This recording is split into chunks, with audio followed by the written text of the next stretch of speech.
Worship with us at Effective Christian Ministries International Incorporated with Pastor Douglas Kasimu. We are located at Via Cefalonia 20, Ishola della Scala, Verona, Italy. Remain that person that God has made you to be. This year will not end until I experience my testimony. No weapon that is formed and fashioned against you shall prosper. Effective Christian Ministries International Incorporated, the home of truth, changing lives for the best. Break every chain.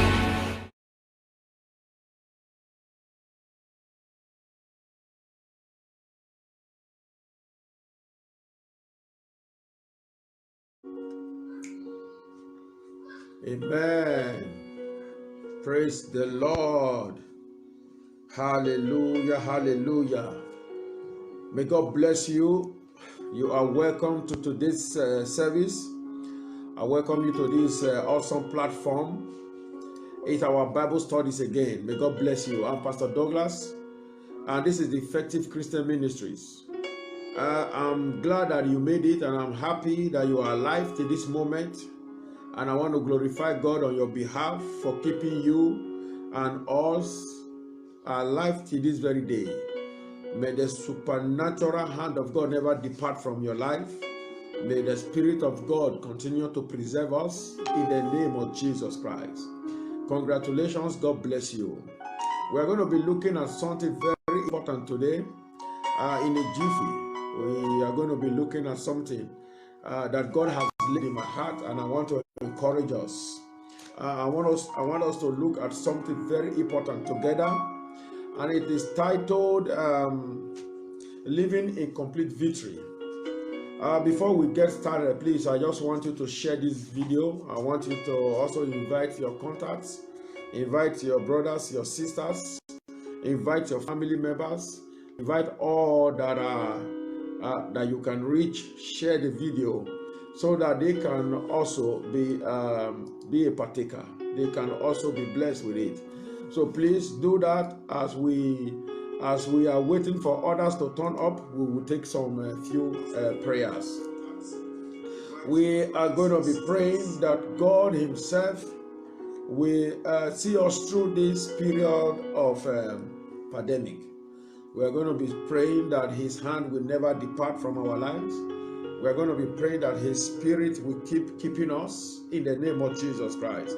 But before then, we want to thank God for the journey thus far, for from whence He has brought us where we are and where He's taking us. Let us just begin to exalt His holy name. Father, Lord, I thank you. For there is none like you. I worship you and adore you. Be thou exalted, be thou magnified. We recognize your mighty hand upon our lives.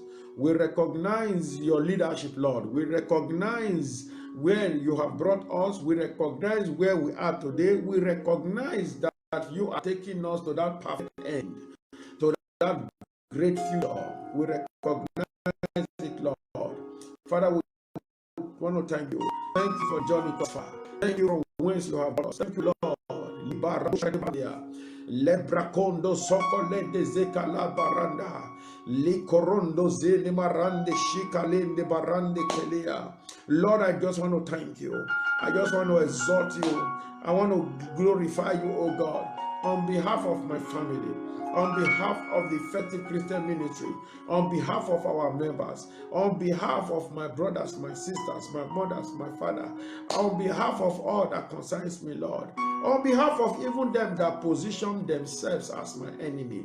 Lord, I just want to say thank you. I want to exalt you. I want to magnify you. Glory and honor to your name. Adoration to your name. Magnification to your name.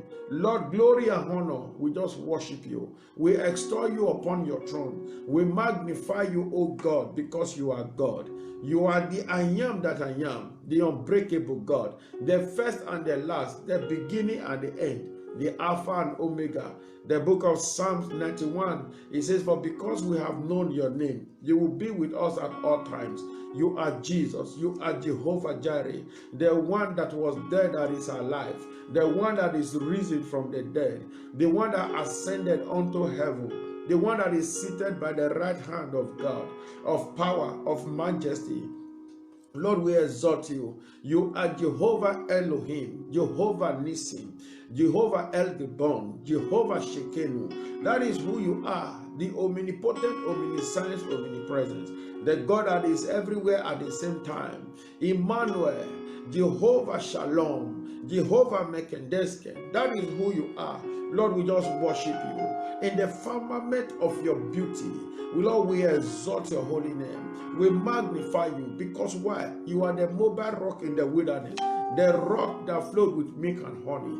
That same rock, the rock of ages, the rock that that same God, the River Jordan saw you and he piled up. The one that parted the Red Sea of poverty, the Red Sea of premature death, the Red Sea of shame, the Red Sea of delay, the Red Sea of denial, the Red Sea of disgrace. Oh, Kalabotana Manende Zelebaha. Hey, the Almighty God, the Almighty, there is none compared to you. There is none above you. There is none like you. Hey, amongst all their gods, there is none like you. Lord, we just worship you this evening. We just magnify you this day.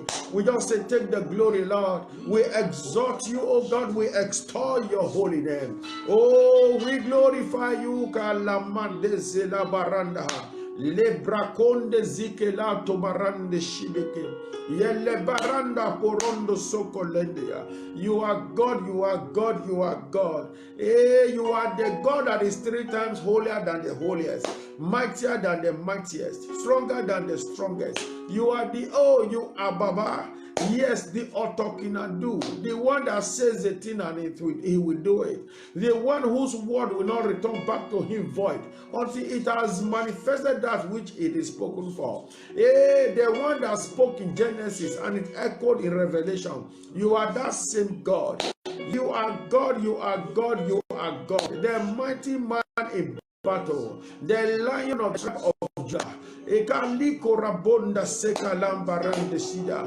Yele kado barando suda. The Arubo Ojo, the unbreakable God, the unputdownable God, the undisdainable God, the unshonable God. That is who you are. We worship you.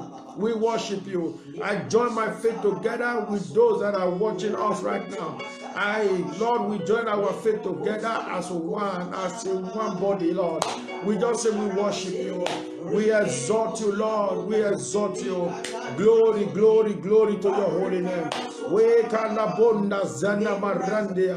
Yele gaborondo soka paranda. La bracado socoborondo gelea, le carando semana nana manana, yele gedando socolodo. Glory be to your name, Lord. Glory be to your name. Glory, glory. Holy Spirit, we worship. Holy Spirit, we thank you. We thank you. We thank you. Take preeminence, Lord. Take preeminence. Speak through me, Lord. Prepare our heart to hear your word, to receive your word, to accept your word. Yalebonanda sakalanda shida. Libro kondo solo baranda. Lord, lead us as we will follow you. We refuse to go astray. We refuse to go astray. Open your mouth and pray for yourself. I will not go astray in life. I will not go astray. I will not go astray. I will not go astray. I refuse to go astray. I refuse to miss out from my destiny. I refuse to miss my destiny. I refuse to miss. I will not go astray. I will not be led astray. I will not be frustrated in life. Please keep sharing this video. Yes, keep connecting to others. Yeah, keep inviting them. Keep sharing. Let us increase the scope of our reach. Please keep sharing. As we pray right now, we will not go astray in life. We will not be frustrated. We will not be downtrodden. La modanda sokolende zelebaha.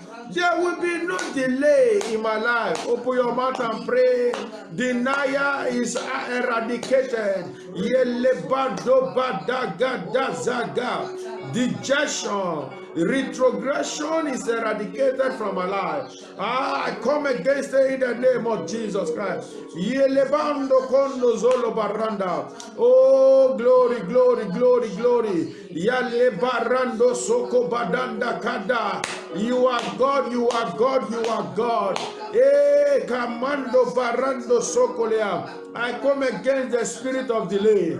I come against the spirit of denial. I come against the spirit of dejection. I come against the spirit of retrogression. I come against the spirit of Agota Barante Sedea. The spirit of failure.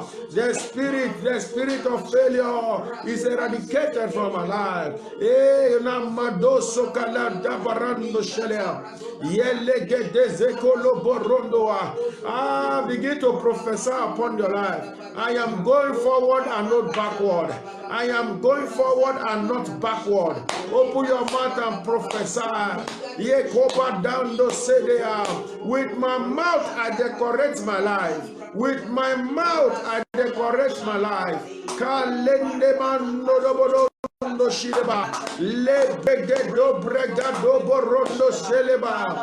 I decorate my life.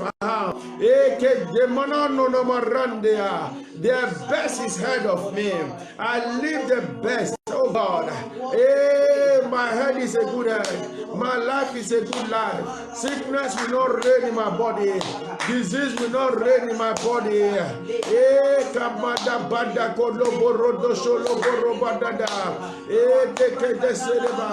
Yes, I have lived a beautiful life.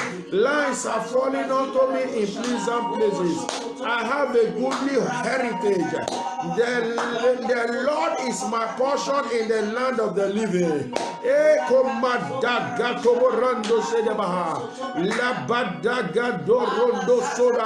My God will provide all my need according to his riches in glory. Yes, Lord, he will supply.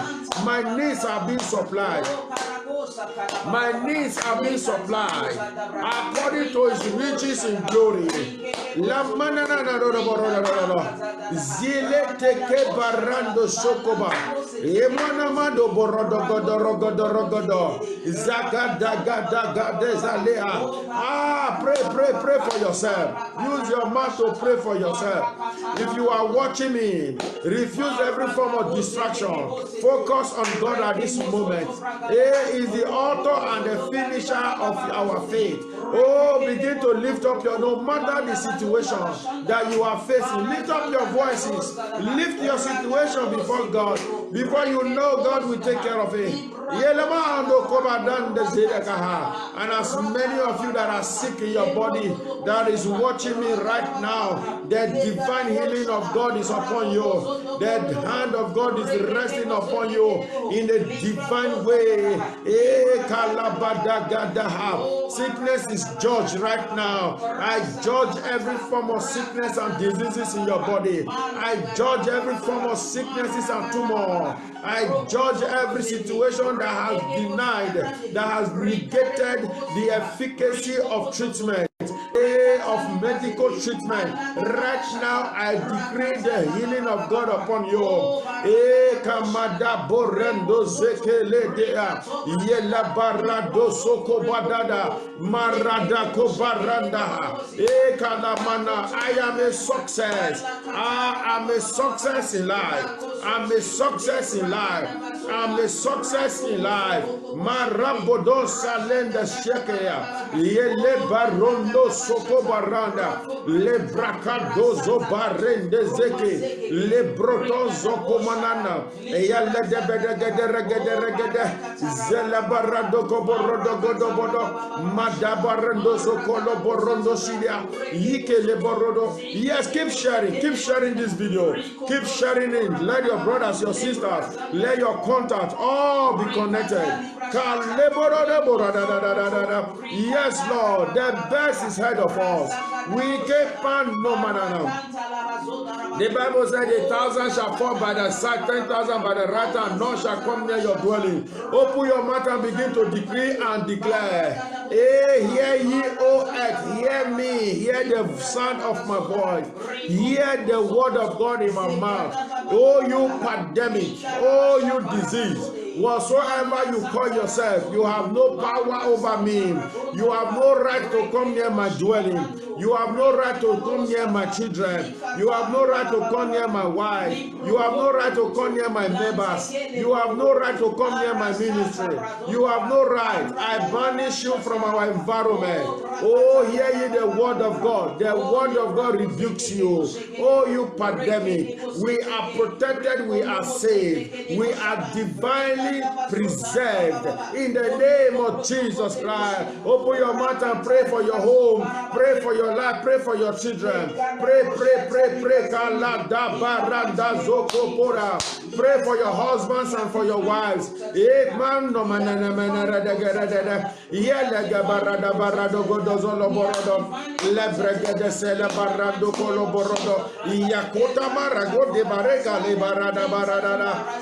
praying for our children worldwide. They are preserved. They are preserved. They are preserved. The hand of God is resting upon all children worldwide, all mothers worldwide, all pregnant women worldwide, all fathers worldwide, all men and women and girls and boys.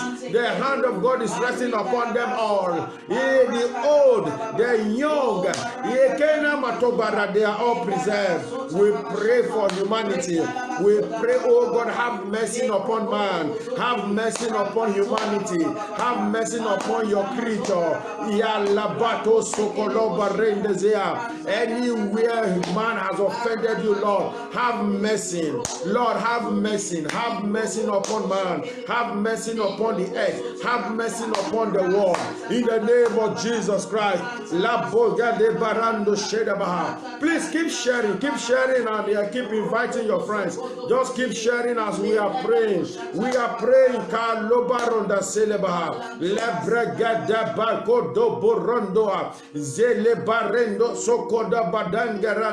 In the name of Jesus Christ. Before we start this message for this evening, I want you to lay your right hand upon your head. My head is a good head and my life is a good life. We are going forward and not backward. I will not die. My head is a good head. This my head is a good head. This my life is a good life. Disease is not permitted in my body. Delay and denial are banished from me. Premature death is far from me. In the name of Jesus Christ. My head is a good head. My life is a good life.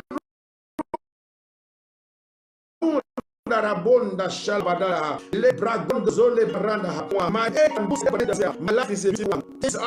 The right thing is happening to me. Only good news is permitted in my life. I am fruitful in all things. Everything I put my hand to do shall prosper. I am yielding fruit.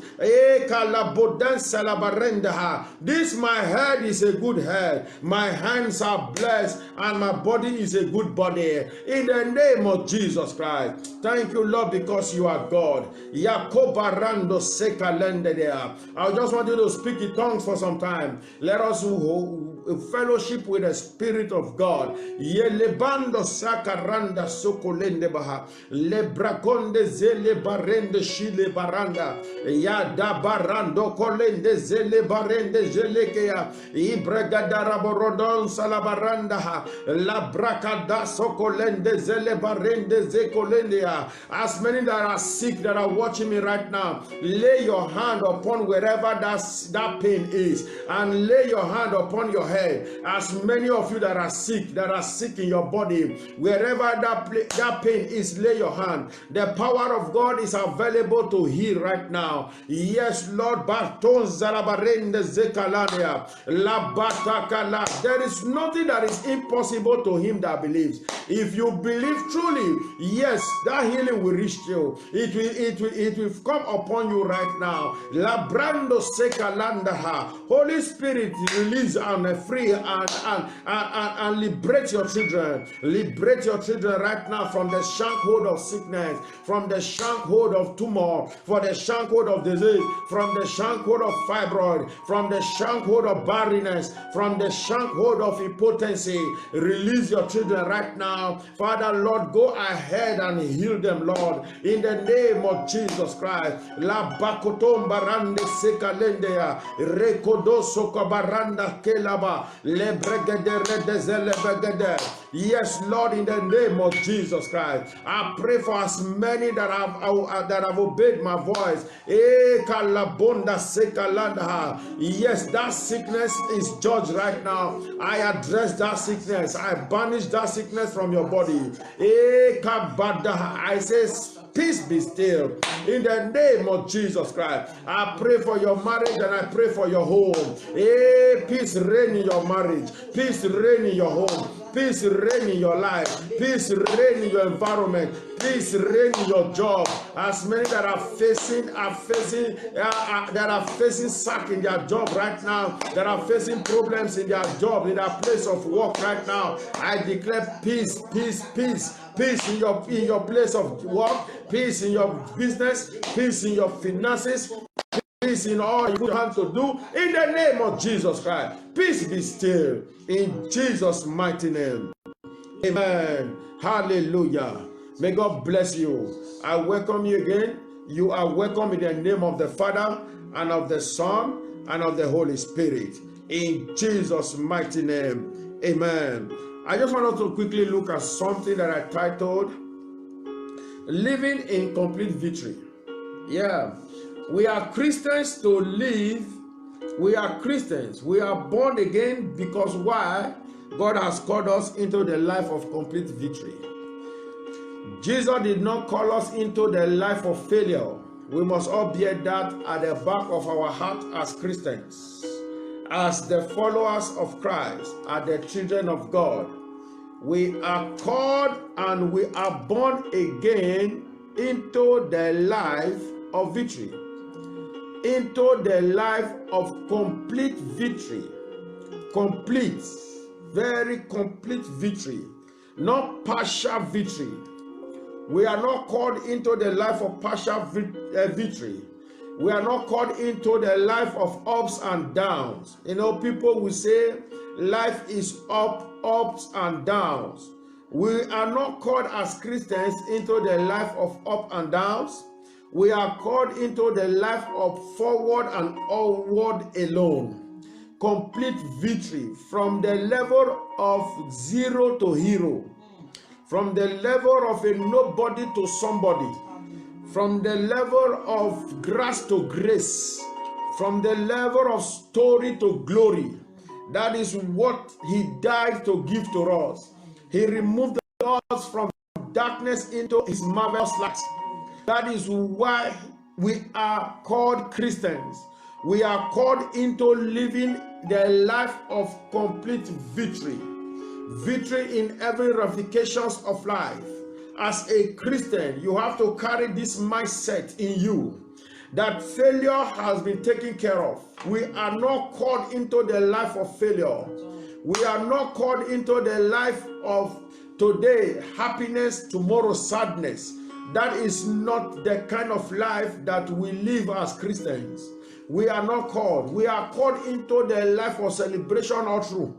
The life of celebration, the life of happiness, the life of progress, the life. But why do we struggle in life? Why do we, somebody will say, Pastor, why are there so much pain, so much ups and downs? Why are things seems not to be working the way it should be working? We have prayed, we have fasted, yet things seems not to be working. You know, people who are not even as vibrant as we are in the body of Christ, they are having their way through, but things seems to be hard for us. That is why we are here this evening. We are going to be studying it. We are going to be looking at it. We're going to be seeing what we have done rightly and what we have not done rightly. We are going to be seeing how we need to live this kind of life, the life of complete victory.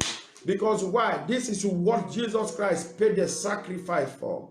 He paid the sacrifice to put us on this level, the level of a victor, not a victim, the level of more than a conqueror.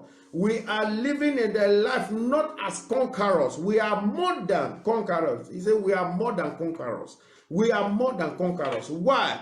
When he died for us, when he ascended for us, when he sat on the right hand of God for us, when he's advocating for us, he deposited something in us, inside of us. That is why the Bible declared boldly, he said, greater is he that is in us than he that is in the world. It was a bold statement. It is still valid today. The greater one lives in us than he that is in the world. Therefore, if the greater one lives in us, we cannot do meager things. We cannot fall below standard. We cannot but succeed in life. Because why? If you recognize the greater one that is inside of you, only greater things shall you do. Greater today, greater yesterday, greater tomorrow. We believe in that kind of greater kind of life.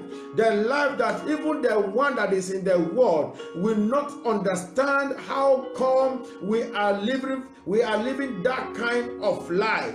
Because why? He said, greater is he in us than he that is in the world. So he that is in the world cannot fathom, cannot understand, cannot be able to comprehend, cannot be able to quantify, cannot be able to demystify the pattern and the force and the kind of life, the mystery behind our success. Because why? He said the greater one is in us. So if the greater one lives in us, greater works. If the greater one lives in us, greater life. If the greater one lives in us, if we are living in affluence, greater affluence. If we are living in glory, greater glory. Because why? The greater one is in us, deciding for us, leading us, teaching us, showing us, positioning us onto those greater levels in life. So this is the kind of life Jesus Christ brought into us when he died for us. This is the reason why we are called Christians.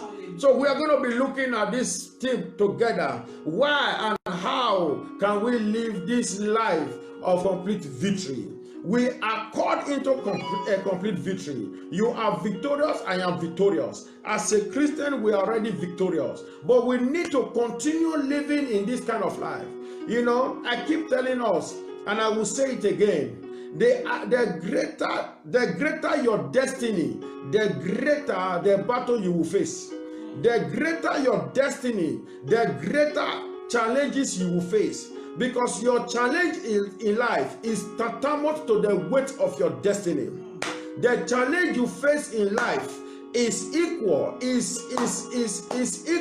the amount of greatness that you carry. People who never face challenges in life is because they don't have great destiny.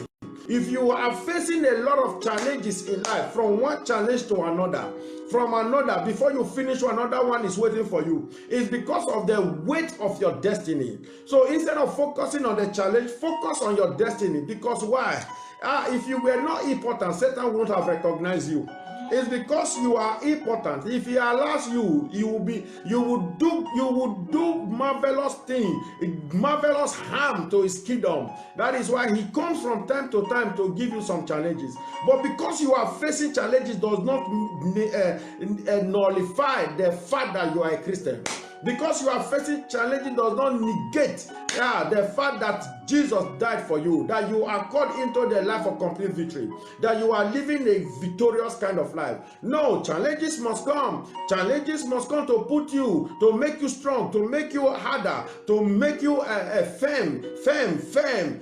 Challenges must come to prove your faith. But that doesn't mean that you are not a child of God, that you are not living, you are not called into the life of victory. You are living the life of victory. Yes, as a child of God, you are victorious. Yes, your other name is victory, is victory, yes, is victory. You are are victorious in nature as a seed of God, because it is, it said, likes beget likes. If he's a God up there, then we are gods here on earth. He said, as he is up there, that is how we are here. How is our God up there? That is the first thing you need to know as a Christian. Then you will not know how to behave here on earth. Because why? We represent him here on earth. Why he represents us here, there in heaven. What he says is what we do here. What he does there is what we do here. If he created in heaven, they are creating here on earth. Yes, if he's speaking powers up there, we are speaking power up here. If he's dominating there, over there, we are dominating over here. That is why we are ambassadors here on earth. Ambassadors of the kingdom of God, the representative of God himself. That is who we are. When they look upon us, they see God. When we speak, they hear him speak. Yeah, because our words are not just meager words. He said, my words are spirit and life. Yes, our words are powerful. That is who we are. That is who he died to make us, to bring to. That is the nature of the kind of people we are. We are aliens here on earth. The book of John 17 says so. It says we are here on earth, but we are not of the earth. We are not of the world. We are here in the world, but we are not of the world. We are a different kind of people, a unique kind of people. That is why we are victorious in everything we do. That is why when they are casted down, we will be lifted up.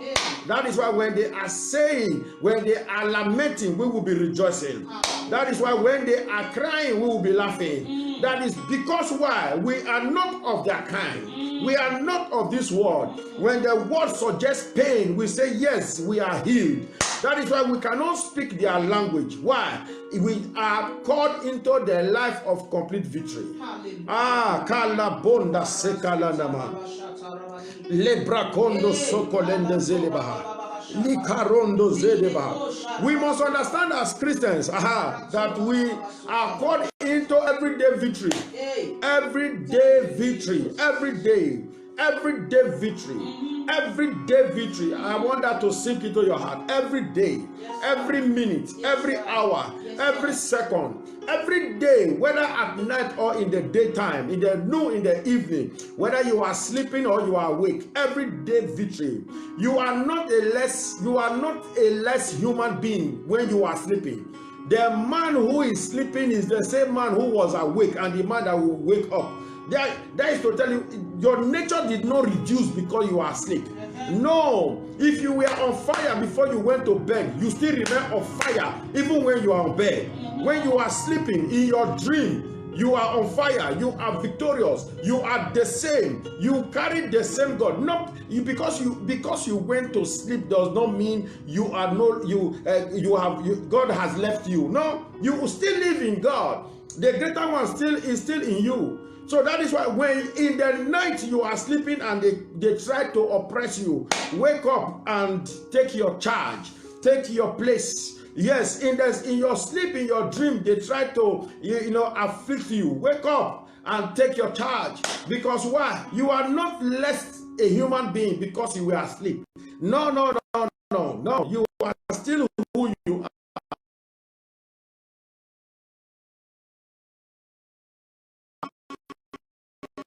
The greater one is still in you. You dominate in the night. When you go after Psalm 121, he said, your burnout is there. Your coming is there. You know, it adds something from now and forevermore. You are preserved from now and forevermore. So let's assume yesterday we were not preserved. But as I am talking to you now, at this moment till forever, we are preserved. He said our going out is preserved and our coming is preserved. So you are victorious in every ramifications. When you turn to the left, you are victorious. When you turn to the right, you are victorious. When you look forward, you are victorious. In the south, you are victorious. Yes, you are victorious. There is no loophole in your body. There is no failure anywhere.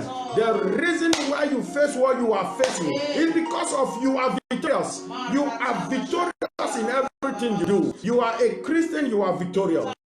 May God bless you. May God bless you.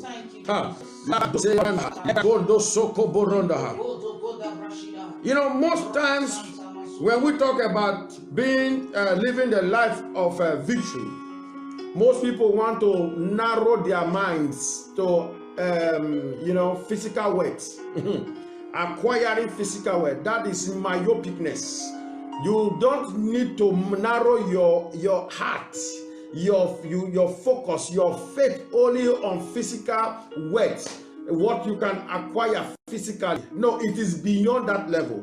It is beyond that level. It says, seek ye first the kingdom of God. Yes, then what will happen when your heart is broadened?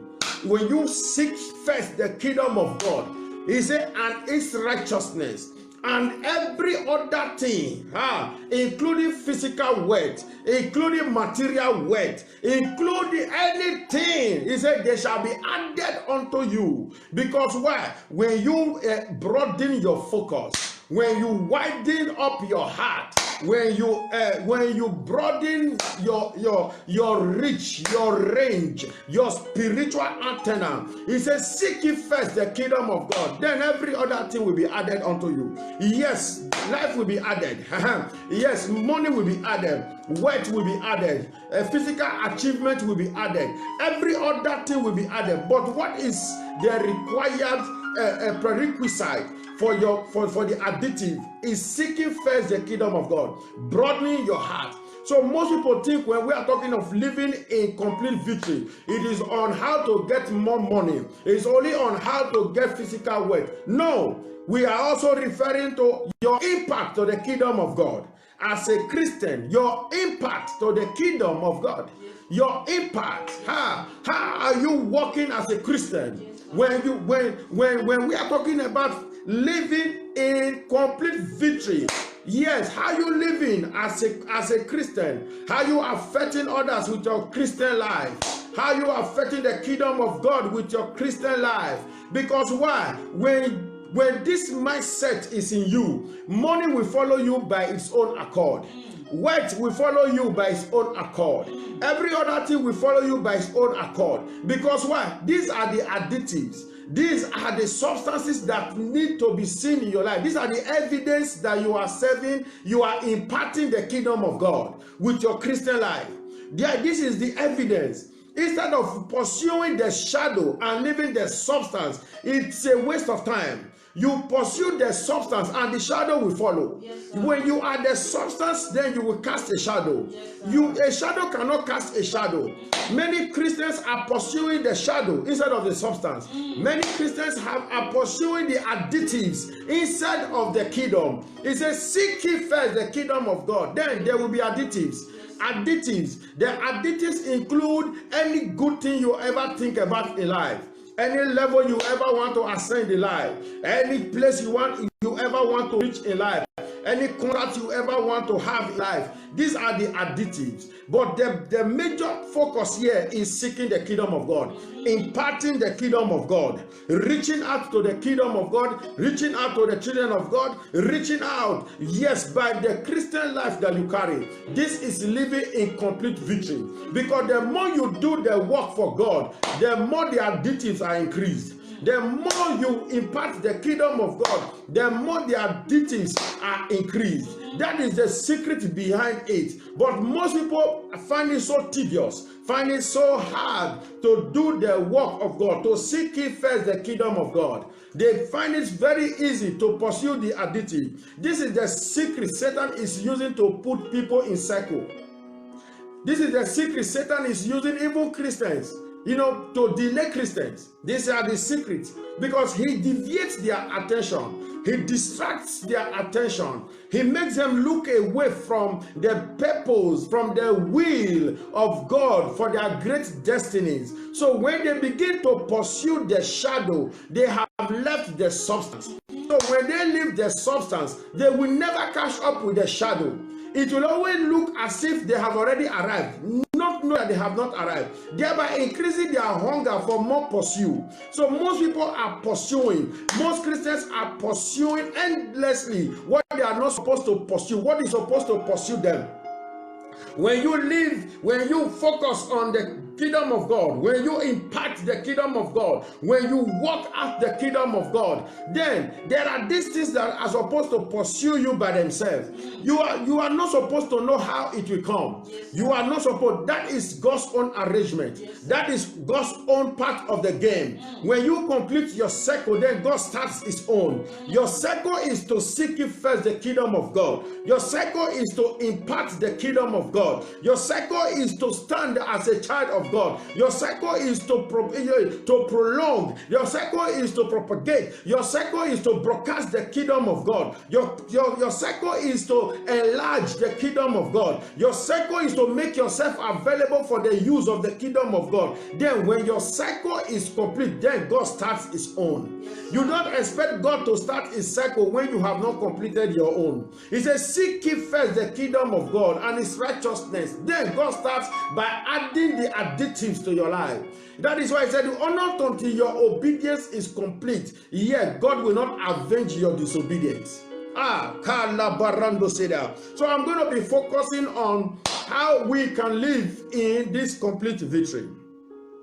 So the complete victory is not only in living life to the fullest, but by fulfilling Christian life by the kingdom constitution. We fulfill our destiny by kingdom constitution. So when we say we are Christians, we ought to walk according to the constitution of Christendom. We ought to walk according to the constitution. So when you introduce your own kind of constitution into your Christian life, then something something wrong will happen to the cycle of God's own your life.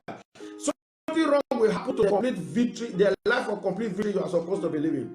Most people have paved a way for themselves. He said, every way that seemeth right unto a man, he said, the end thereof is destruction. Most people have paved that way for themselves. But he said, narrow is the way that leadeth to life. Narrow. He said, only few findeth it. Only few findeth it. Because what? The way is too narrow.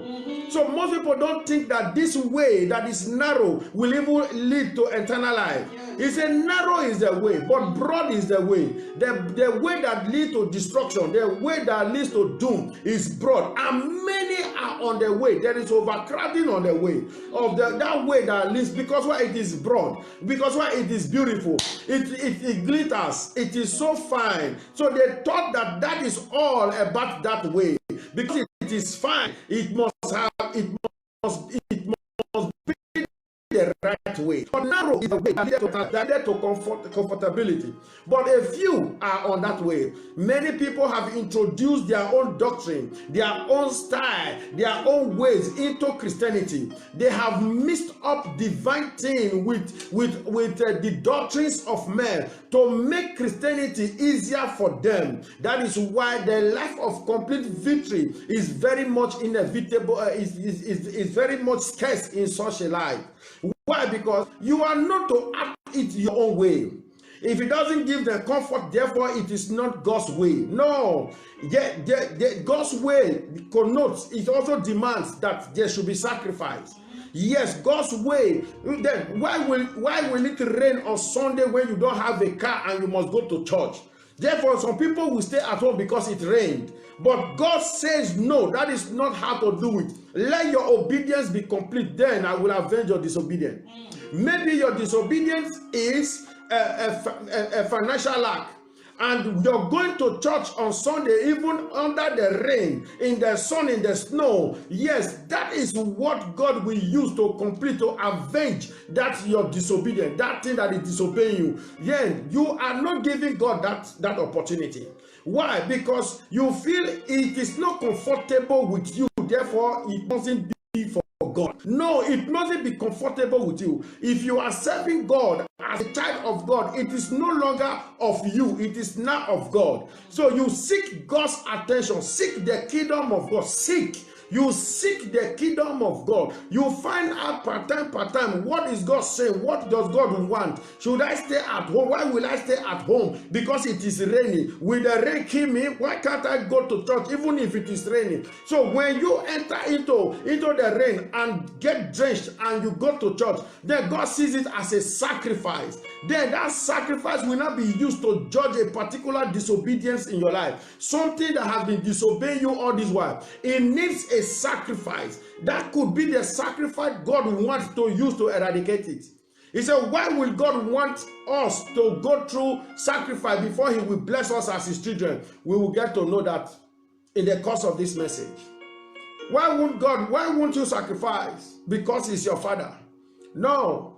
He did it for a purpose. So you have to sacrifice too. You have to give him worship. You have to give him praises. You have to show to him. You have to reciprocate. In reciprocating can be in form of sacrifice. In reciprocating can be in form of adoration, in form of worship. If you need to leave your home to go to church, that could be what he wants from you at that particular time. Not because he's not your father. So how do we live in complete victory? We must go about fulfilling divine destiny and preparing them and preaching the message of salvation in Christ Jesus. We must go about. If we must live the life of complete victory, let us be seen. Oh, let everything that is about us be about the kingdom of God.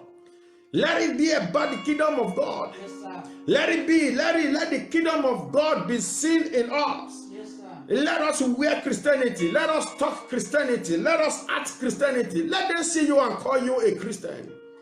Yes, let your attitude show that you are a Christian. Yes, preach the word of God. Yes, prepare others for the kingdom of God. Yeah, get other people born again. This is how to live a life of complete victory. Yes, because why? The more you do it, the more God does something for you.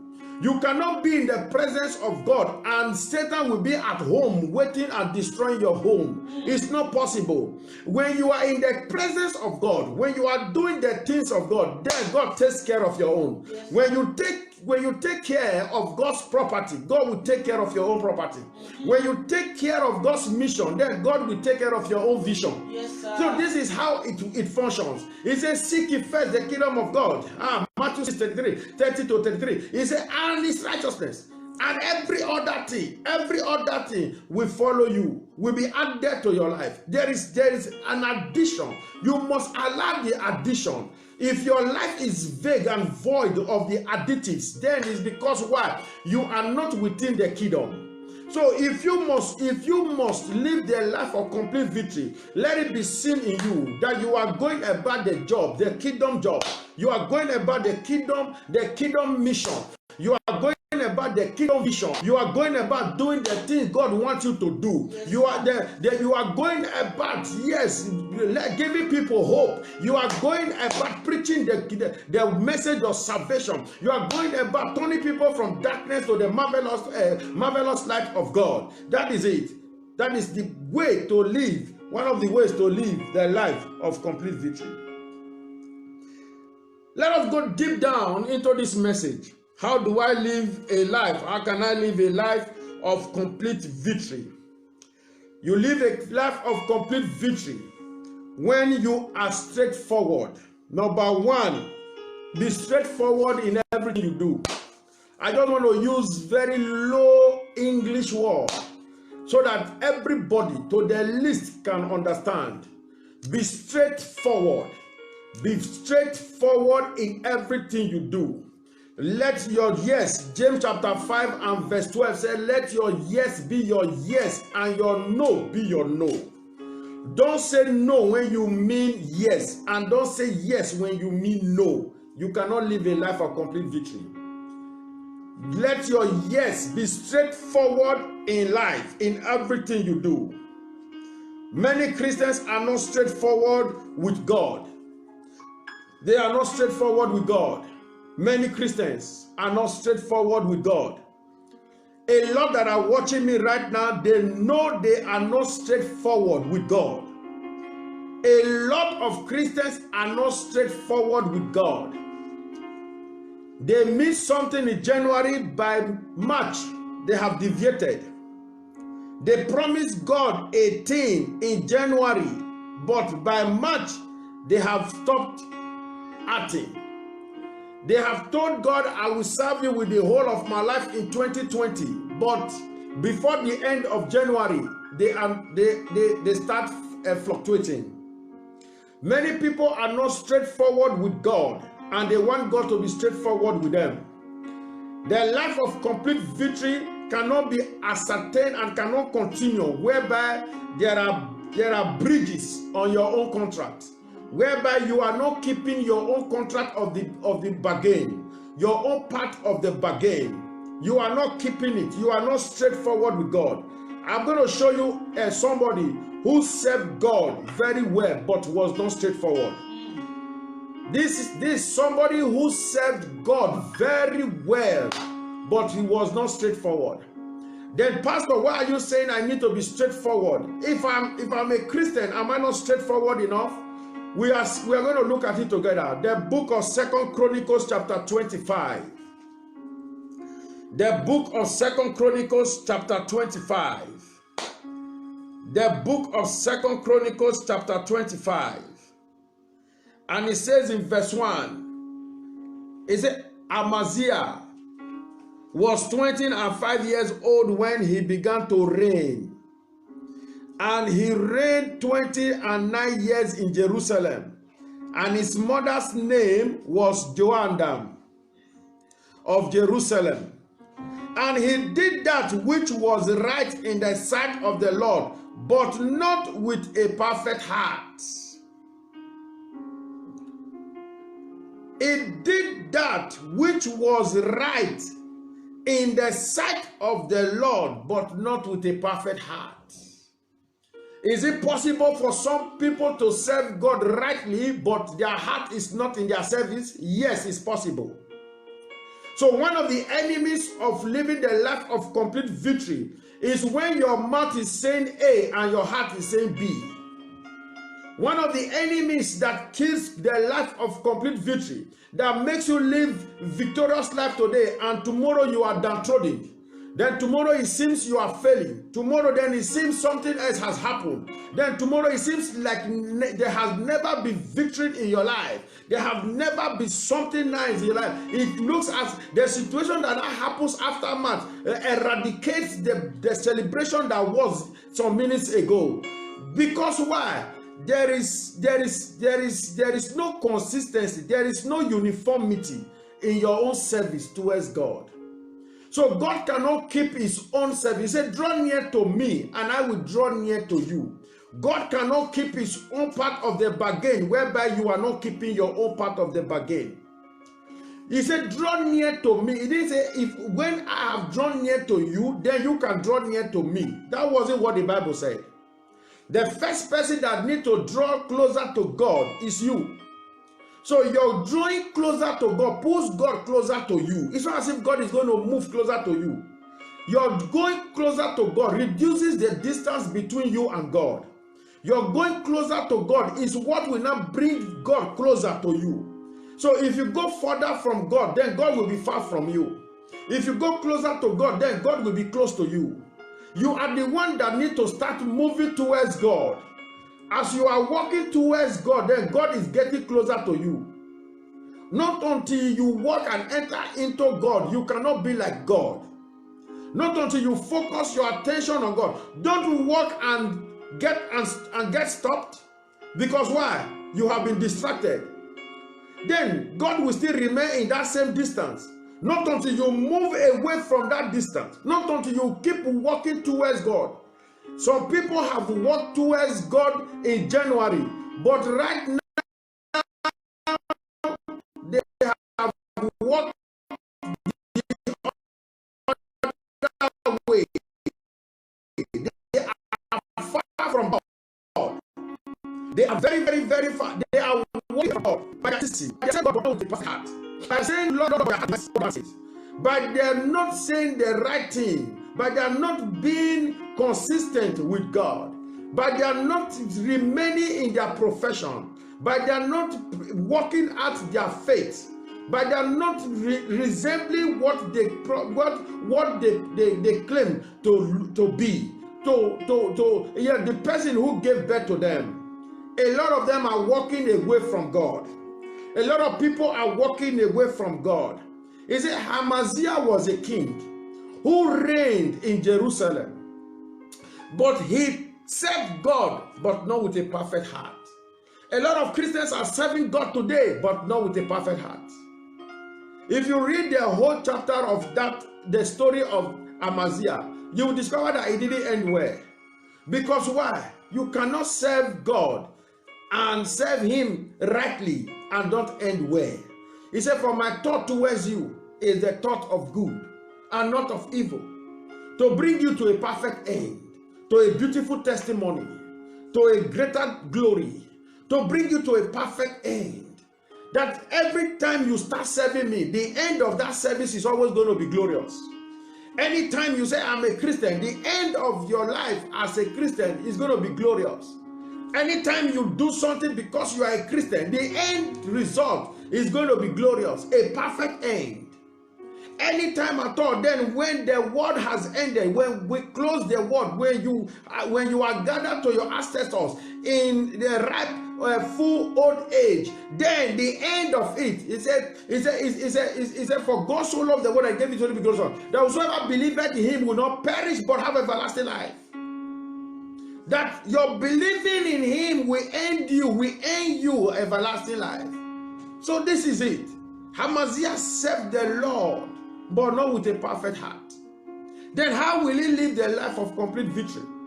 How can the life of complete victory be uniform in his life, whereby each time he serves the Lord, then is not attaching his heart to it? Many Christians today are Amaziah. They are in the shoes of Amaziah. King Amaziah. They serve the Lord, they go to church, but their heart is not in it. They go to church to look for something else. Because if your heart was in it, you will not go looking for what should be added to you. They go to church to cause harm to the church. They go to church as satanic demon agents. When we talk against fornication, they come with a mindset of fornication into the church to corrupt other people in the church, to introduce fornication into the church, to introduce adultery into the church. A lot of Christians are this way. A lot of people come to the church for their personal aggrandizement, serving the Lord rightly, but not with a perfect heart.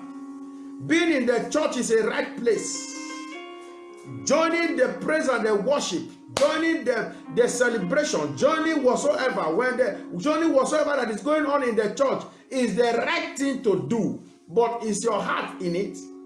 Amaziah was also like that. He goes to the church, he goes to serve the Lord, but deep down in him, his heart was not attached to it. Therefore, the life of complete victory was not seen in his reign. The life of complete victory was not seen in his kingdom. Even as a king, he failed at the end of the day. There is need for you to attach. Let your heart be in line with your service.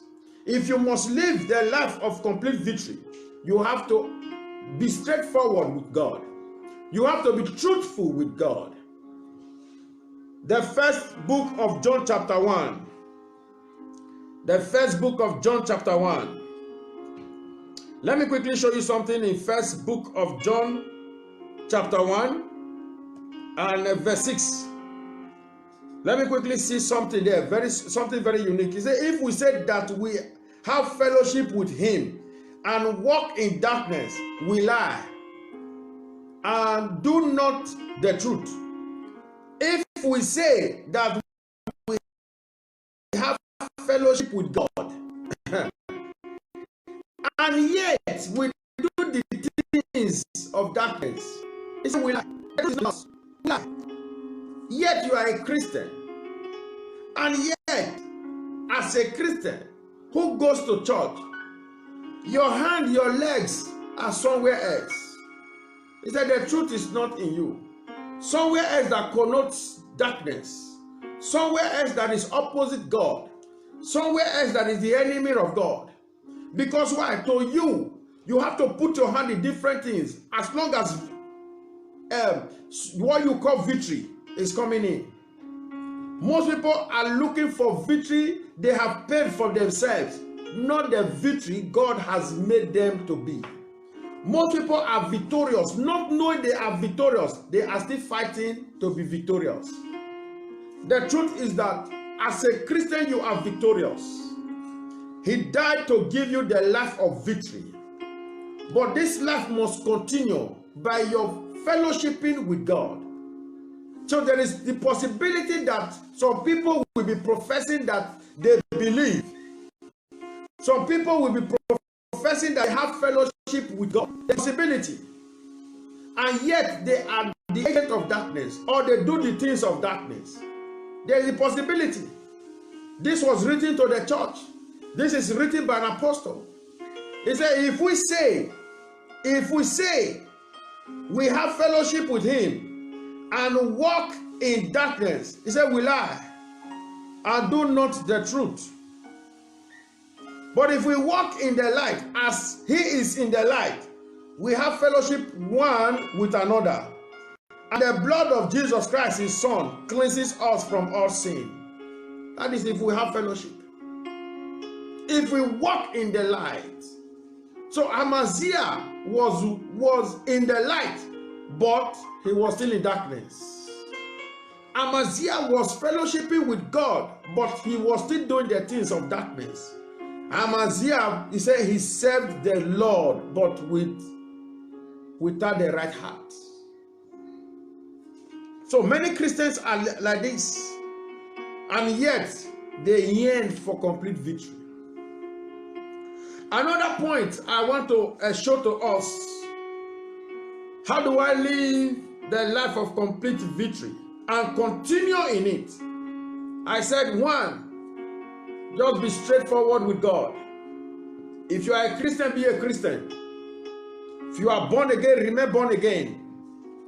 Don't be born again and you are still entangling yourself with the things that you used to do. Therefore, you are not born again. If what you used to do that you identified as the things of the old, and now that you are born again, you still do the things of the old. You are born, but you are not renewed. You need to be renewed. After being born again, the next step is to be renewed. If not, you will not. It will look as if you are not born again. You can accept Jesus into your life today, but there is the need for you to cleanse your heart, your life. Flush the things away. Begin to change from the things you used to do that are inglorious.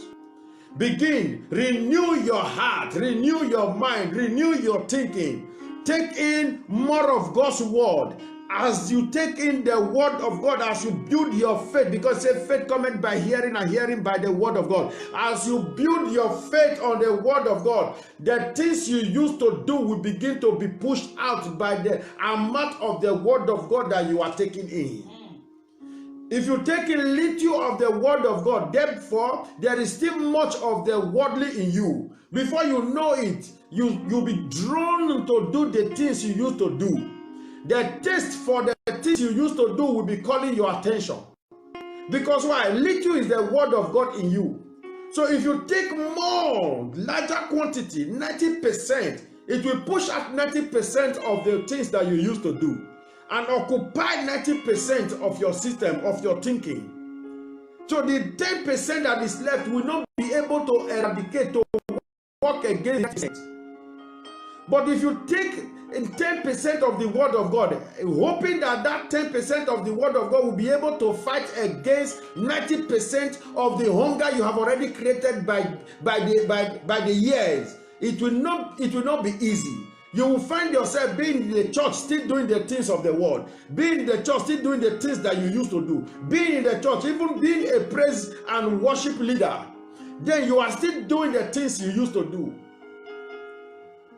So, because why? The word of God in you is still in a little amount. Taking larger quantity by the day. Yes, the more you take in the word of God, the more the word of God grows in you and prevails. Yes, sir. It comes to a time where the word of God needs to prevail in your life. That is when you look at the things you used to do, you just nod your head and shake your head and say, wow, Father, thank you for bringing me out from this mess. Because why? You have taken in so much word of God and it has prevailed in your life. That is the first step. Be straightforward with God.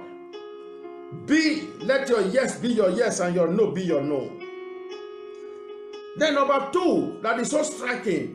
How do I live the life of complete victory? And how do I continue in it? It says standing by the truth. I'm going to tell us something that most of us have not heard before. And some of us have heard it before. Then add mine to your own. Standing by the truth. There is difference between true and the truth. Yes. There is difference between true and the truth. There's difference between true and the truth. And time will fail me to show you enough proof, but I'm going to give you some few. It's that the word of God.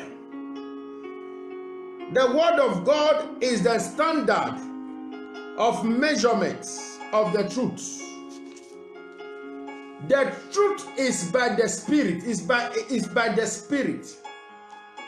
Most people cannot speak the truth because why? They don't have the truth in them. So when you say, I'm saying the truth, Satan cannot say the truth. Satan cannot say the truth. Demons cannot say the truth. When Satan came to deceive the woman, he said, is it true?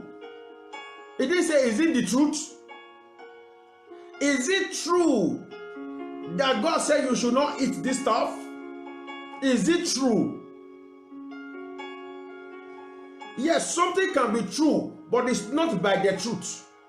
Satan did not speak by the Spirit of truth, because truth is by the Spirit.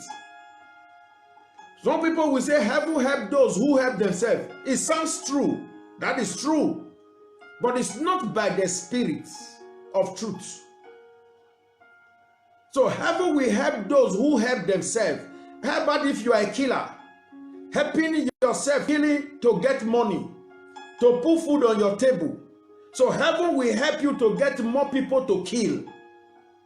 So it sounds true, but it is not by the Spirit of truth.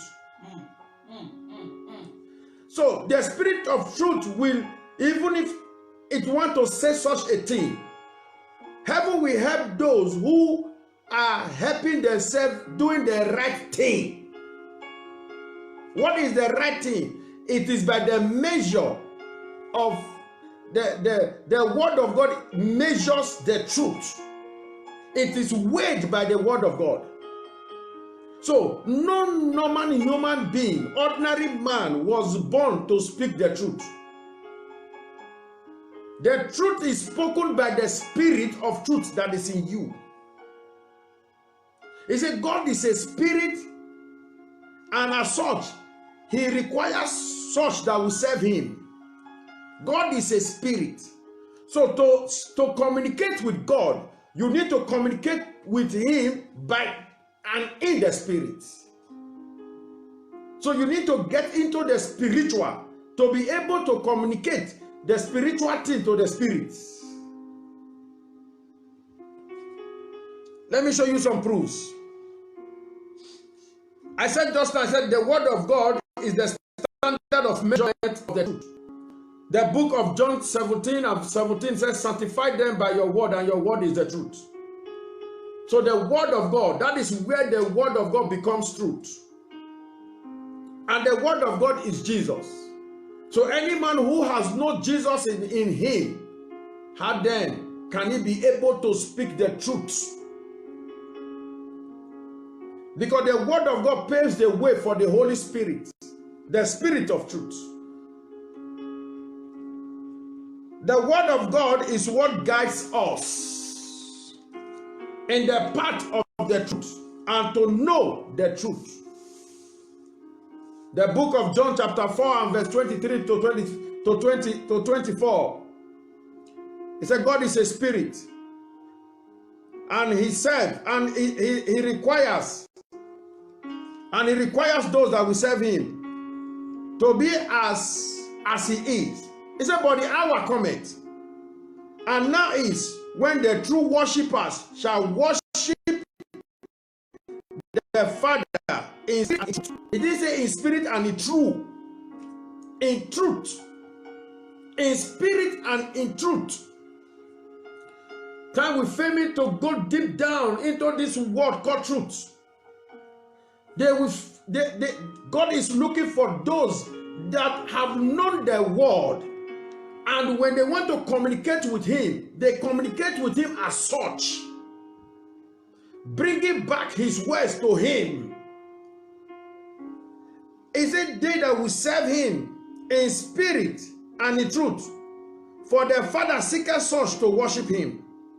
For God is a spirit, and they that worship him must worship him in spirit. And he repeated it again, and in truth. How can we worship God in spirit and in truth? You can't speak the truth without the spirit of truth. It's not possible. That was why Satan cannot speak the truth, because he has not the spirit of truth. That was why when he brought words that are true to tempt Jesus, Jesus defeated him by words that are truth. By the truth. He brought true words. Bow down, and what is true? God said it is true. But the truth is that you cannot worship another person in place of God. That is not the truth. So such words he cannot comprehend. He didn't know where they came from. Because why? It was born by the spirit of truth. So you can't speak the truth, not until you have the spirit of truth. John 15 and verse 26. John 15 and verse 26. Let me quickly show you something. In verse 26 of John 15, he said, but when the Comforter is come, whom I will send unto you from the Father, even the Spirit of truth, which proceeded from the Father, he shall testify of me. The Spirit of truth. So, to speak the truth, you need the Spirit of truth. The same thing, John 16 and verse 13 said, howbeit, when he, the Spirit of truth, is come, he shall guide you into all truth. For he shall not speak of himself, but whatsoever he shall hear, that shall he speak, and he will show you things to come. He said, when the Spirit of truth is come, he shall guide you into all truth. So it takes the Spirit of truth to show you things that are truths. It takes the Spirit of truth. So you must have to be truthful. You must have to stand in the truth if you must live a life of complete victory. Most people lie because why? They don't have the Spirit of truth in them. Most people gossip. They cause discord because why? The Spirit of truth is not there actually. Because if you have the Spirit of truth, the Spirit of truth will guide you into all truth, letting you know that you are going to lie. Don't lie. Don't say it.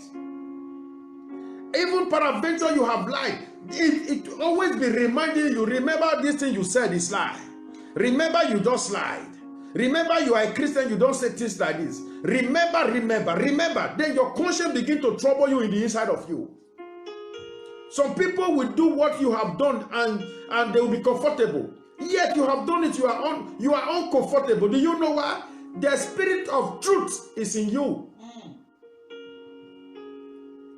Without the spirit of truth, how can you speak the truth? And you want a complete victory when you are not operating by the spirit of truth. You may be going around bearing true, but the truth is what stamps you, is what plants you, inculcates you, embeds you in the life of complete victory. The truth is a person, peradventure you do not know. That was why he said in the book of John 14 and verse 6, the book of John 14 and verse 6, he said, Jesus said unto him, I am the way, the truth. It didn't say the truth. I am the way, the truth, and the life. No man cometh unto the Father but by me. This is where I so much rest my case on Christianity. Somebody once asked me, is it only by Christianity one can make heaven? It is a question I don't need to say yes or no. It's a question of the scripture. Because if you say yes, they will argue. Because they came with a spirit to argue. They will argue it and let you know Christianity is a religion. So every other religion is also a way to God. Yes, we are all going to, even when we are serving idols, we are all serving God. We will make heaven on that day. It is a question of scripture. So my reply to that person that day was, as a Christian, my Bible said, and Jesus quoted it. He said in the book of John 14 and verse 6, he said, I am the way, the truth, and the life. No man, whether black or white, no man, whether great or small, no man, whether a king or a servant, no man, whether Africa or Europe, no man cometh unto the Father except by me. So he is the way, the truth, the life. No man. The only person who climbs through the window of heaven is Satan. No any other man who can climb through the window of heaven. And he was named as a thief. He was named as a thief. Why? He's always caught. Anytime he tries to sneak into heaven, he's always fished out. In the days of Job, he also sneaked into heaven while the sons of God were going to present themselves. He also came deceiving to be one of the sons of God. And God said, Satan, where are you coming from? So you don't have that. You cannot sneak through the windows of heaven. It's not possible. You don't even know where the windows of heaven is as a man. But he said, if any man must enter the kingdom of God, he said, Jesus said, I am the way, the truth, and the life. No man. So when I replied him with my scripture, he kept quiet. There was no argument anymore. The way, the truth, and the life. The truth, you must live victory. The life of complete victory. You need to live the life. Stand by the truth. And the truth cometh only by the spirit of truth. Then I told you and I said the spirit is a person which is seen in Jesus. I am the way, the truth, and the life. No man comes unto the Father except by me. And we saw it, say when the spirit of truth shall come, he will guide you into all truths. I told you, I said the spirit is a person. The truth is a person. Yes, sir. Liars don't have or know the person of the truth. Yes, people who speak lies, they don't know the person of the truth. Liars. If they have the truth, the person of the truth, they will not speak lies, no matter what you are being faced with. The truth is a way. The truth is a way. Psalm 25 the truth is a way. Psalm 25 and verse 5. The truth is a way. And my Bible says here in verse 5, lead me in thy truth. Lead me in thy truth.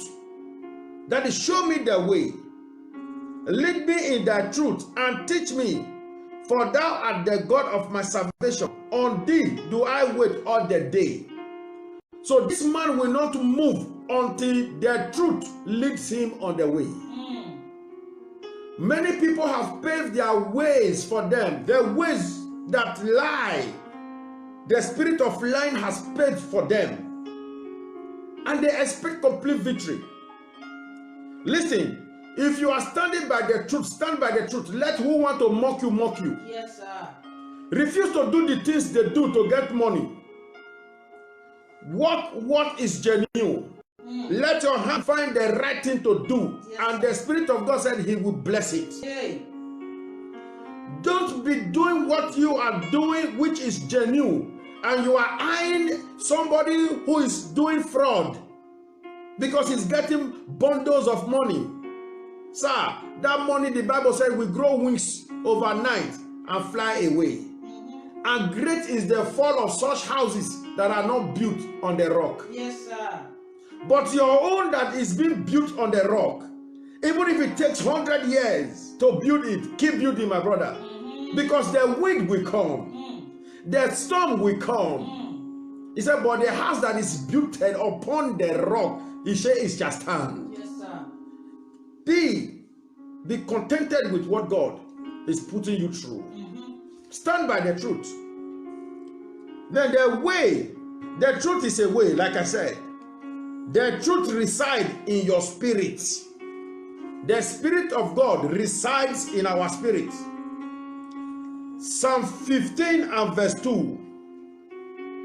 If we flip our Bibles backward to the book of Psalm 15 and verse 2, you will discover that the truth resides in your spirit.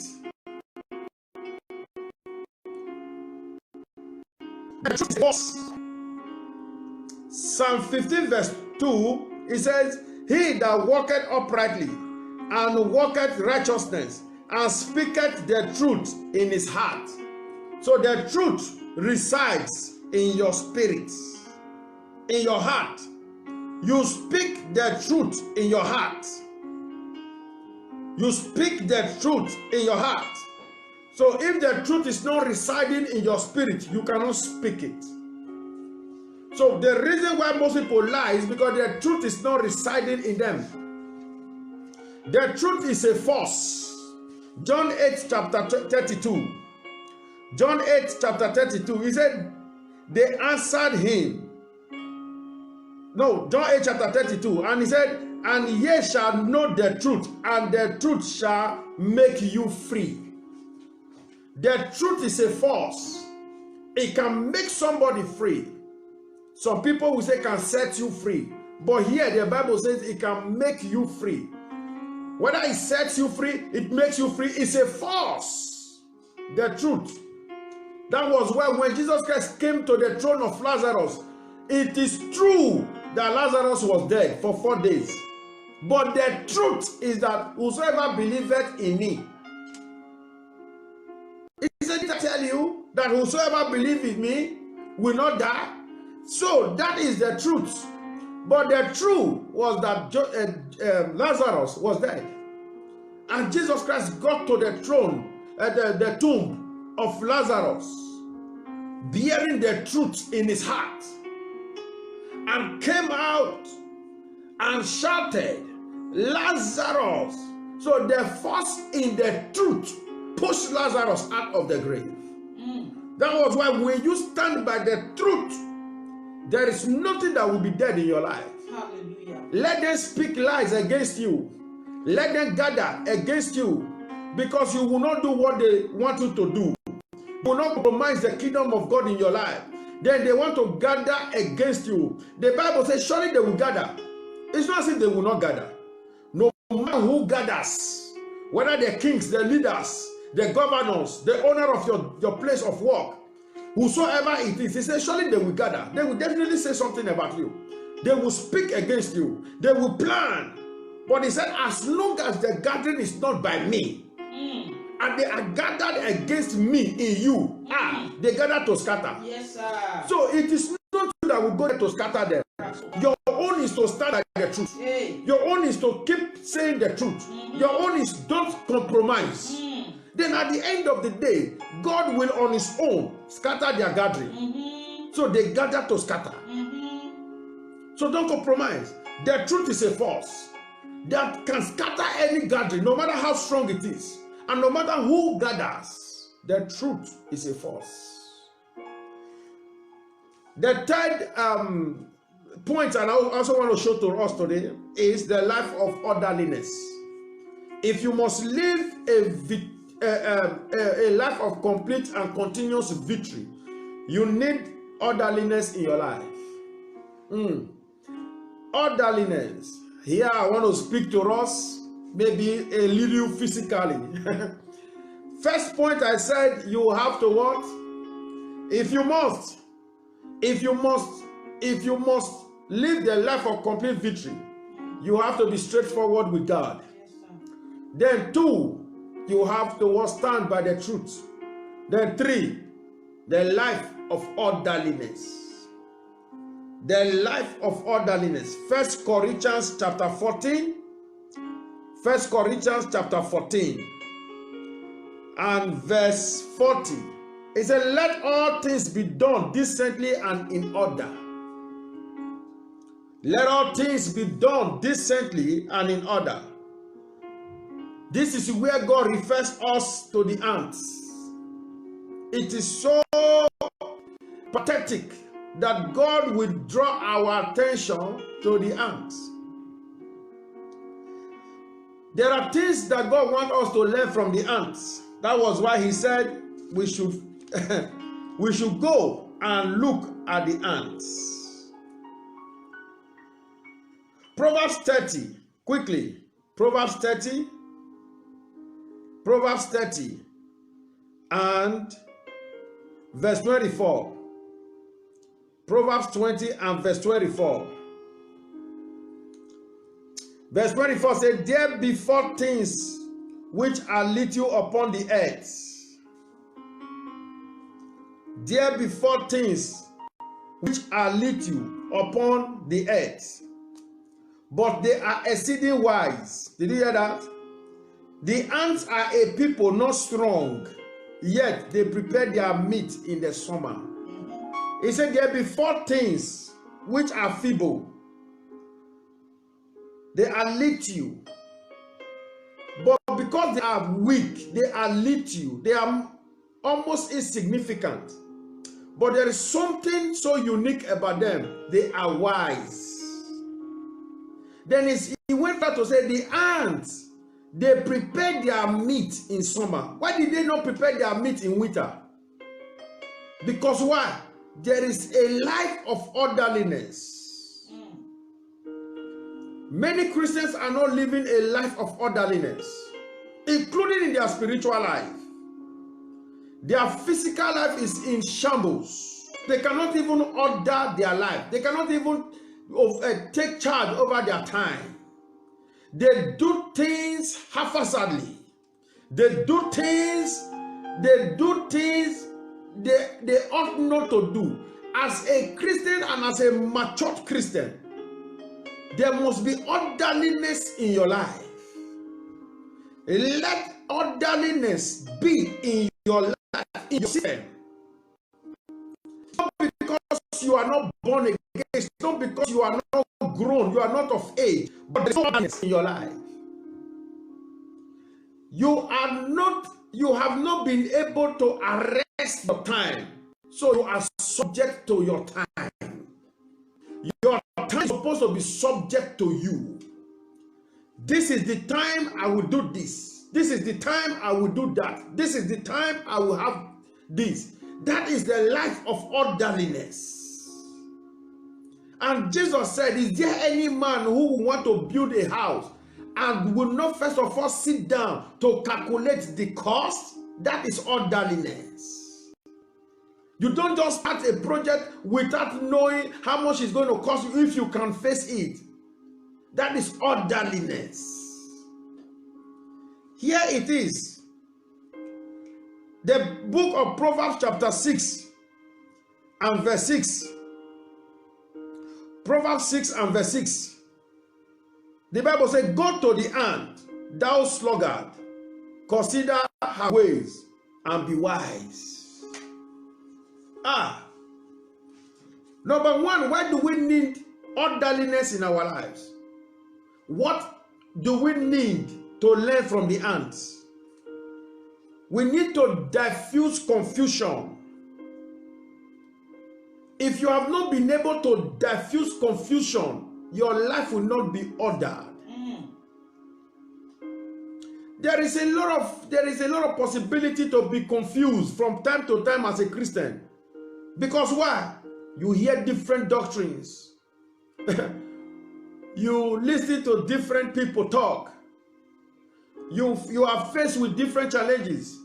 At times you want to be tempted to ask yourself, where is the God that I serve? But when you are able to diffuse confusion, when you refuse to be confused by trusting and believing completely in God, this is wisdom. The ants are people that are seen so weak, but they have wisdom. They know that in summer they have to do this. So whether the summer prolongs, whether it shortens, this is what we do during summer. This is what we do during winter. This is what we do during autumn, during spring. This is what I will do tomorrow. This is what I have done today. I am learning from my mistakes of yesterday. I'm correcting it today to have a better tomorrow. Some people never learned they never learned from their mistakes. So they keep repeating the same mistakes every day. These are people who have not been able to capture their confusion in life and diffuse it by wisdom. Number two, he said, don't be sluggard. Proverbs 6 and verse 6. Go to the ant, thou sluggard. Consider her ways and be wise. Who is a sluggard? A lot of Christians are sluggard today. Lazy kind of people. They are so lazy. They are so lazy. Many Christians are so lazy. Now, the Bible says we should go to the ant. Verse 7 says, which having no guide, overseer, or ruler, provided her meat in the summer, and gathered her food in the harvest. How long wilt thou sleep, O sluggard? When wilt thou arise out of thy sleep? How long? How long will thou be lazy? How long? And yet you want to live a life of orderliness. One major behavioral attribute we must notice in the ant is common sense. The ants, they have common sense. Now he said they don't have a ruler, they don't have a seer, they don't have a guide. So what guides them? It's common sense. Whereby you are a man and nobody can talk to you, then use your common sense. Use it. Let your common sense guide you. Nobody may be able to talk to you because you are a grown-up, spoiled child. Therefore, how about your common sense? Apply wisdom. Apply common sense. Do you know what? Let me digress a little bit. This is what human beings have lost over time. Common sense. That is why God is wanting everybody today to turn our attention to ourselves, to turn people's attention to them, to themselves. There has been disorderliness in the kingdom of man. Too much disorderliness. people killing people, raping animals.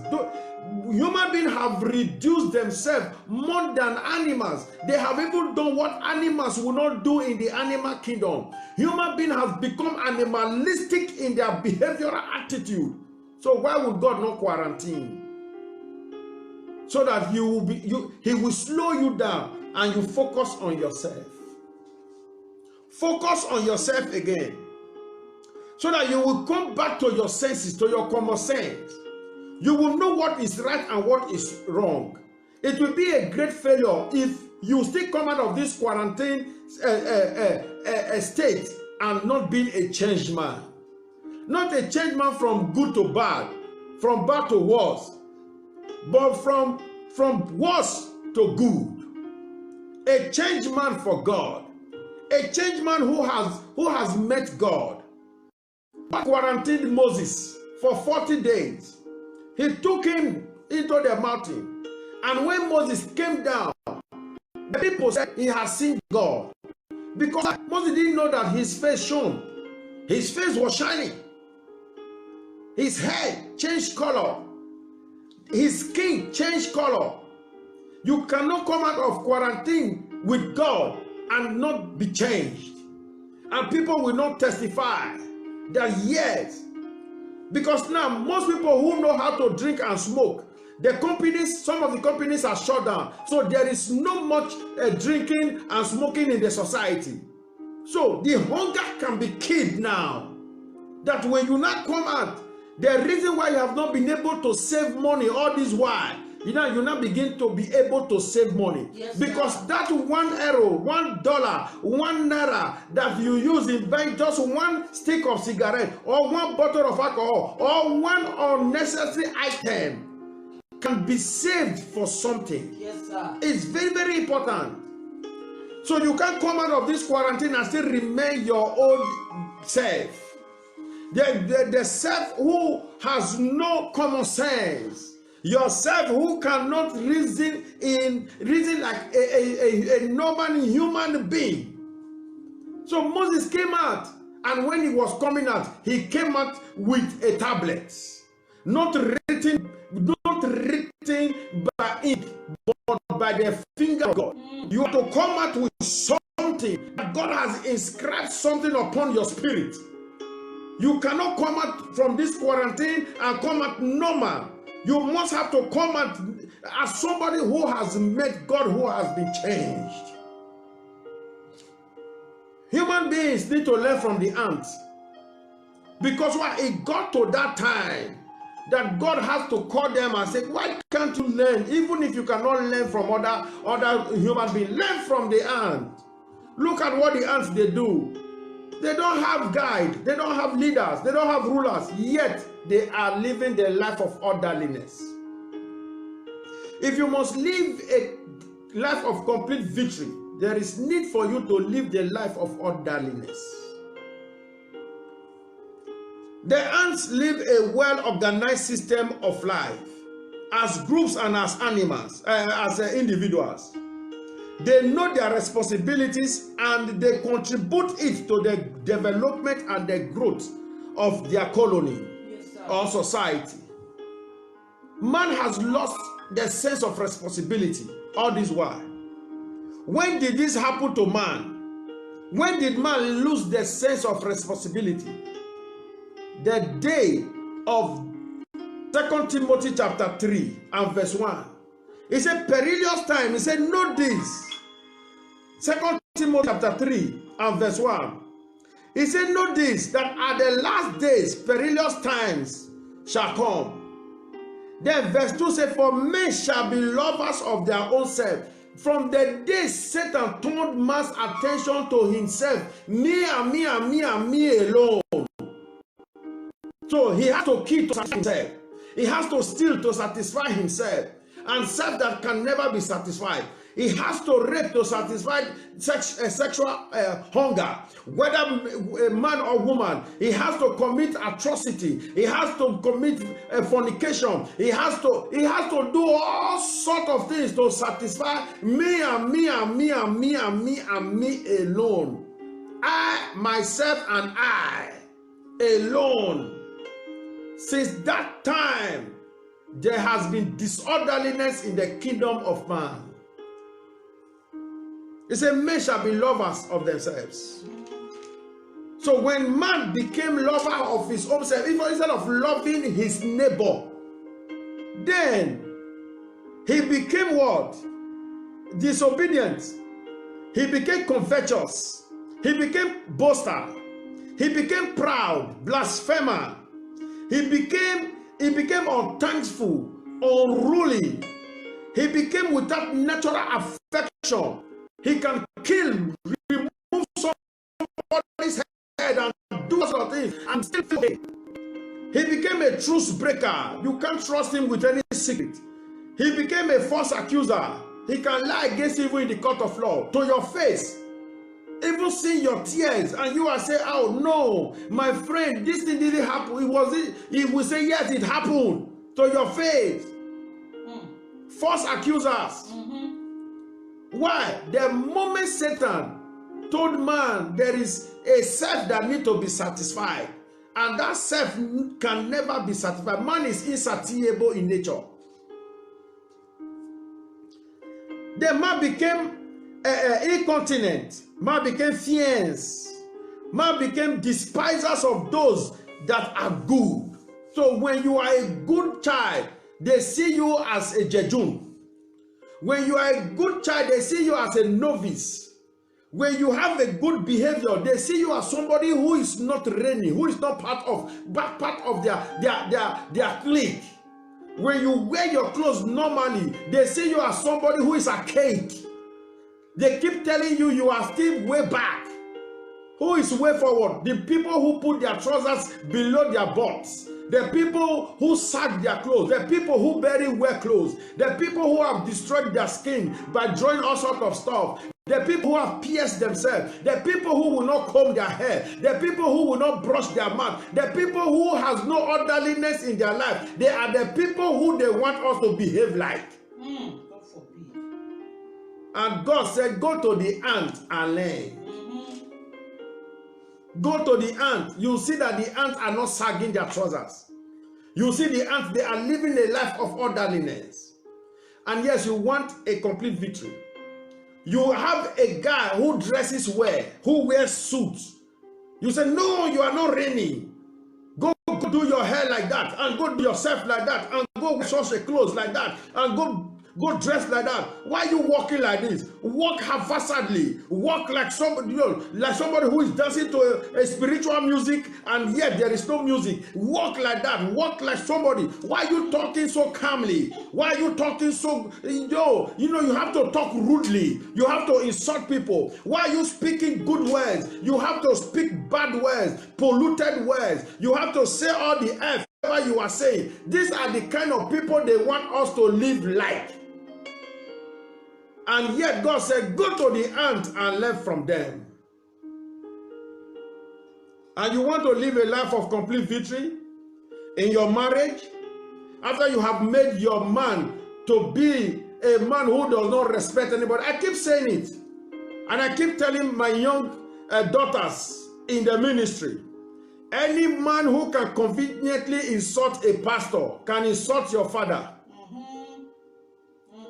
He will insult your own father, his father-in-law. Because that pastor is capable of being his father-in-law. It's just that he's not the one who gave birth to you physically. They insult pastors even when they don't know pastors. Most of the pastors. So when they conveniently sit down and they insult men of God, know fully well that one day they will insult your father and you can do nothing about it. Once you have been entrapped in marriage with them, then when you break off, you become a divorcee. That stigma begins to follow you. That is why you need to watch. What you do not need in the marriage, you better change it now. Frown at it now. What you do not need in your home, you speak against it now in the life of that sister and in the life of that brother. Speak against it now. So that you will not have to live with it in pains. It will not be what will rob you of your joy in your marriage tomorrow. If he's too unruly, he speaks too rudely to people, to men, and pretends to respect your own parents, know fully well that a day is coming when he finds a reason to speak against your parents, he will speak against your parents. If he has no respect for you and no need for you anymore, he will not have respect and need for your parents. So deal with it now. There is need for orderliness. How do I live? How do I maintain a life of complete victory? We will take this and we will end the message for today. The life of complete victory. How do I maintain my life as a Christian? The life of complete victory as a Christian. How do I maintain it? Matthew chapter 26 and verse 41. Matthew chapter 26 and verse 41. It says, watch and pray that ye enter not into temptation. The spirit indeed is willing, but the flesh is weak. He said, watch and pray. My anchor point in the scripture is watch and pray. How do I live? How do I maintain a life of complete victory? Watch and pray. Watch and pray. Watch and pray. He didn't say pray before watching. Watch and pray. Luke chapter 21 and verse 36. Luke chapter 21 and verse 36. Watch ye therefore, and pray always, that ye may be accounted worthy to escape all these things that shall come to pass, and to stand before the Son of Man. He said, watch ye therefore. Watch and pray. Watch and pray. How do I watch and pray? How do I watch and pray? Ephesians chapter 6 and verse 18. And we're going to end the message very soon. He said, praying always with all prayer and supplication in the Spirit. Praying always with all prayer and supplication in the Spirit. And watching thereunto with all perseverance and supplication for all saints. He said, watch therefore, praying always with all prayers, with all prayer, all manner of prayer. And what? With supplication in the Spirit. So you always engage your spirit in spiritual warfare so that you can maintain your victory in life. Prayer cannot be ruled out from our lives. And that is where many people are actually weak, many Christians. He said, Colossians chapter 4 and verse 2, continue in prayer and watch in the same with thanksgiving. So to be able to maintain our Christian victory, our life of complete victory, there is need for watching and there is need for prayers.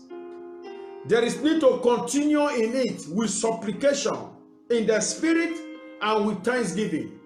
You will thank God for the one He has done that you have seen.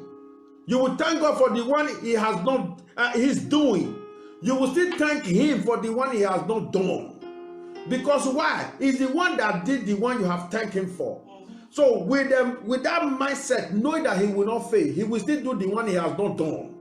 Therefore, He's worthy of your thanksgiving. Yes, sir. You will thank Him for the one He has done, yes, for the one He's doing, and for the one He will do. Yes, because He's the same yesterday, yes, He's the same today, and He's still the same tomorrow.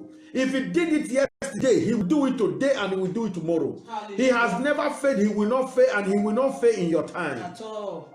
He is that same God, the unbreakable God, hallelujah, the unpardonable God. He is our God, the author and the finisher of our faith. Hallelujah. Is the one that will never compromise, the one that is always faithful. If you know anybody that is unfaithful, is human being, but God is always faithful. Is the same. Is the same. The unchangeable changer is the same yesterday and today. He will do it and He will perfect it. Yes. He is the one that does what He wants to do because He knows that He will take the glory. That is why He does it completely. Yes, sir. Anytime God wants to do something, He does it completely. Because why? The glory belongs to Him. Hallelujah. He needs the glory. Anytime He does something for you, don't keep the glory to yourself. Give the glory to God. Anytime he does something, you know that you couldn't have done by yourself. Attribute the glory to God. He is God.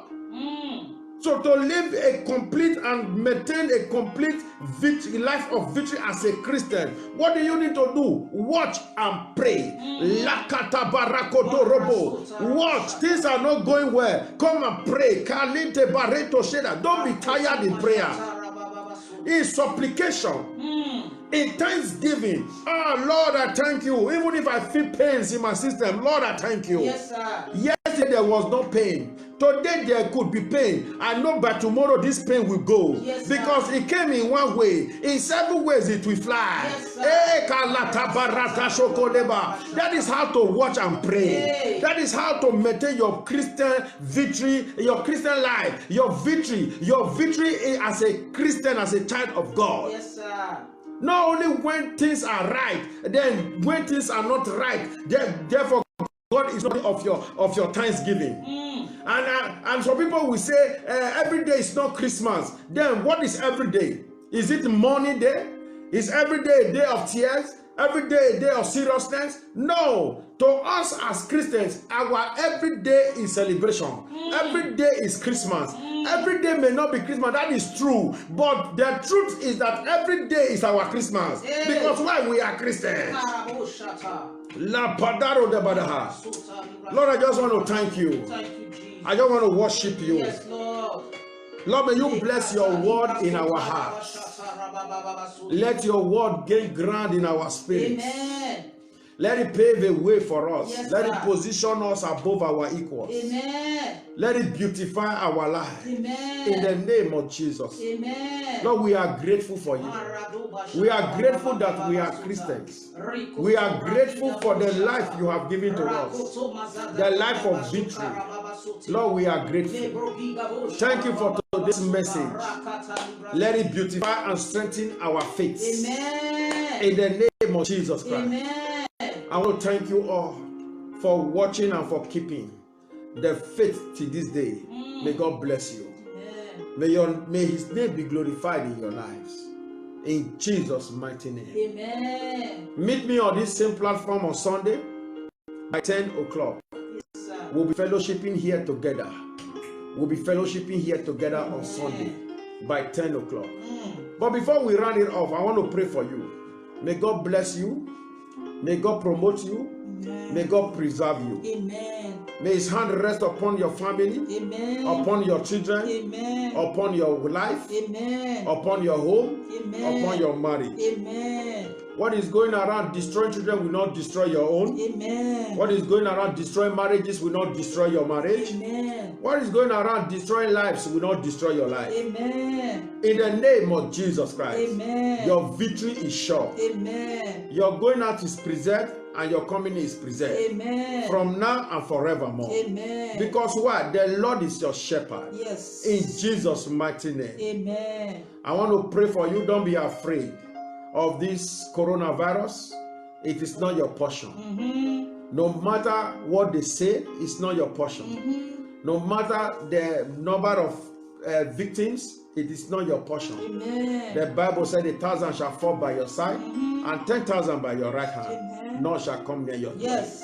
It shall not come near you. At all. In the name of Jesus Christ. Amen. Greater is he that is in you than he that is in the world. Hallelujah. Do not be afraid. Let your faith speak. Yes, sir. At this trying moment. Yes, sir. May the Lord bless you. Amen. May the Lord preserve you. Amen. May the Lord promote you. Amen. In the name of Jesus Christ. Amen. Accident is far from you. Bloodshed is far from you. Amen. Police case is far from you. Amen. In the name of Jesus. Amen. Your head is a good head. Amen. And your life is a good life. Amen. In Jesus' mighty name. Amen. Amen. I want to pray for the nurses and the doctors worldwide.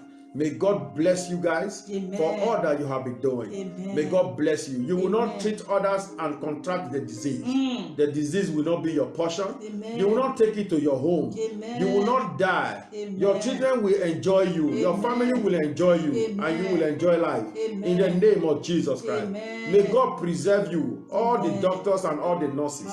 And all the health workers. Amen. May God preserve you. Amen. Those that drive ambulances and all the paramedics headaches, may God preserve you. Amen. May God bless you. Amen. You are blessed in the name of Jesus Christ. Amen. Amen and amen. Amen. And all the people that are watching me, may God bless you. Amen. May God bless you. Anytime this message reaches you, it is renewed for your sake and it is powerful for your sake. Amen. May it mean a good thing to you. May it position you in Jesus' mighty name. Amen. Amen.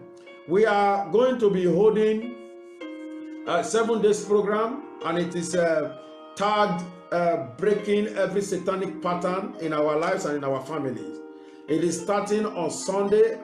That is the first day of the fasting is starting on Sunday. We are fasting from Monday to the next Sunday for 7 days, fasting and praying. And by the grace of God, I will be coming live, even if it is 30 minutes, to just lead us in prayers. And we are also having conference prayers. Our numbers is on our Facebook. Our numbers is on this show. I want to place it there. We are always having what is called a conference prayer every evening by 9:30 in the evening. We are going to be praying for these 7 days. We are still praying. We are still going to be praying. But 7 days are going to be very, very important and very powerful. We are going to be breaking every form of spiritual pattern in our family. The pattern has kept people bound. The pattern of cycle, the pattern of backwardness, the pattern of stagnation.